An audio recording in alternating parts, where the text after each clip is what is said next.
देख रहे हैं वीर दस्तक न्यूज, हर पहलू पर पहले दस्तक। शुरुआत करते हैं आज की खास खबरों से। बेटा ना होने पर बेटी ने किया अपने पिता का अंतिम संस्कार। लोगों ने की काफी सराहना। मुरैना में आज भी ग्रामीण क्षेत्र कुछ ऐसे हैं जहां बेटी के जन्म पर बेटे जैसे जश्न नहीं मनाया जाता। इसके पीछे धारणा यह है कि बेटे से वंश चलेगा लेकिन बेटी से नहीं चलता। लेकिन अब समय बदल गया है। आज के समय में बेटियां भी बेटों से कम नहीं। आज के समय में बेटियां भी बेटों से कम नहीं हैं और बेटे से ज्यादा बेटी माता पिता की सेवा करती हैं। यहाँ तक कि अंतिम संस्कार भी स्वयं कर रही हैं।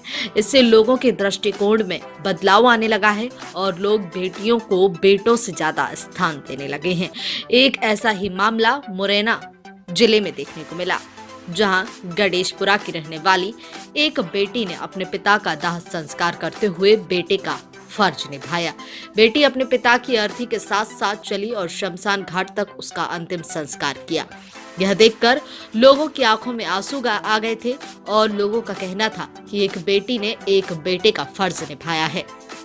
बता दें कि मुरैना शहर के सावरिया बोहरे वाली गली गणेशपुरा में रहने वाले कृष्ण कुमार उपाध्याय लंबे समय से बीमार चल रहे थे। उनका कोई बच्चा नहीं था, इसीलिए उन्होंने उस बेटी को गोद लिया है। बेटी भी होनहार थी। उसने अपने पिता का पूरा ख्याल रखा और उनकी खूब देखभाल की। पिता कृष्ण कुमार को अपनी बेटी पर बड़ा ही नाज था, लेकिन कुछ दिनों पहले उनको लकवा लग चुकी थी, जिससे उनकी तबीयत बिगड़ने लगी। कृष्ण कुमार ने उपचार के लिए दिल्ली भर्ती हुए और जयपुर और ग्वालियर तक भी दिखाने के लिए गए। वहां पर भी उनकी बेटी कोमल ने उनकी खूब सेवा की। उसके बाद अंत में कल उन्होंने अंतिम सांस ली, क्योंकि घर में कोई बेटा नहीं था, जिस कारण उनकी बेटी ने अंतिम संस्कार करने का फर्ज अदा किया। अपने पिता की मृत्यु के बाद बेटी ने फर्ज अदा करते हुए अपने पिता की अर्थी के साथ कोमल मटकी लेकर शमशान घाट तक पहुंची और वहां जाकर उसने मुखाग्नि दी। मौके पर लगभग 1 सैकड़े से अधिक लोग मौजूद रहे। सभी ने बेटी कोमल की तारीफ करते हुए बेटी ने बेटे का फर्ज अदा किया, ये कहते नजर आए। शव यात्रा जो निकली है और ये है कृष्ण कुमार उपाध्याय हैं, जो सांवलिया बोहरे वाली गली गणेशपुरा में निवास करते थे। तो उनका दुखद निधन हो गया। क्योंकि निधन के बाद परंपरा ये रही है कि दाह संस्कार तो करना ही होता है। तो उनकी जो बेटी है कोमल उनका दाह संस्कार कर रही है। तो ये कायसिन की मृत्यु हुई थी क्या? क्योंकि उनका स्वास्थ्य ठीक नहीं था, एक पैरालिसिस का अटैक उनको आया था। उसके बाद वो बिस्तर पर ही थे।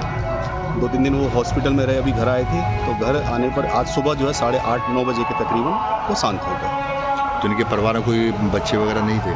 उनके बेटा नहीं था, क्योंकि ये बेटी है और परंपराएं जो हैं बनी हुई हैं। दाह संस्कार तो करना ही होता है, जैसा कि आप भी देख चुके हैं। कोरोना में कई एक लोगों के जाने के बाद बेटियों ने दाह संस्कार किया था। मुरैना में 2-3 बार पहले भी बेटियां दाह संस्कार कर चुकी है, क्योंकि मुखाग्नि तो देनी ही होती है।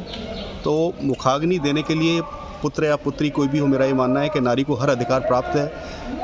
तो ये भी एक तरह से ठीक ही है। अंतिम संस्कार पंडित जी का हो रहा है, उनकी बेटी उनको मुखाग्नि दे रही है। ये कुछ अलग हट ये बेटियां आज के समय में बेटों से ज़्यादा फर्ज निभा रही हैं, जैसा कि आपको पढ़ने और देखने मिलता है। तो ये भी एक बेटी का अधिकार ही है। ये भी अधिकार वो अपने अधिकार का पूरा उपयोग कर रही है और उपयोग करते हुए अपने अधिकार का वो अपने पिता को मुखाग्नि दे रही है।